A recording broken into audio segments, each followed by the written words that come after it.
71.22 લાખની ઉઠાવણું કરીને ફરાર થઈ જનાર આરોપીને ક્રાઇમ બ્રાન્ચની ટીમે અમદાવાદથી દબોચી લીધો છે।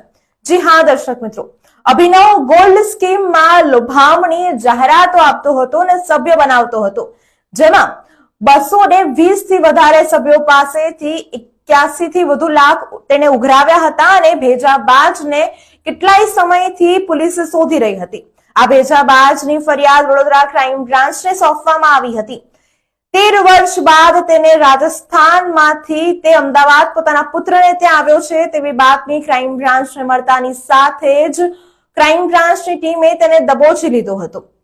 વર્ષ 2012માં આ ઘટના બની હતી। છેતરપિંડીની ફરિયાદ ક્રાઇમ બ્રાન્ચમાં નોંધાઈ હતી, જેમાં અભિનવ ગોલ્ડ ઇન્ટરનેશનલ માર્કેટિંગ લિમિટેડ ના ડાયરેક્ટર એમડી બિરલા, અનિલ બિરલા તેમજ સંજય બિરલાએ મળીને આ સ્કીમની શરૂઆત કરી હતી અને લોકો પાસેથી રૂપિયા ઉઘરાવ્યા હતા અને આ ત્રણેય ત્રિપુટીઓ રૂપિયા ઉઘરાવ્યા બાદ ઓફિસ બંધ કરી દીધીને ફરાર થઈ ગયા હતા, જેમને હવે ક્રાઇમ બ્રાન્ચની ટીમે એક આરોપીને દબોચી લીધો છે।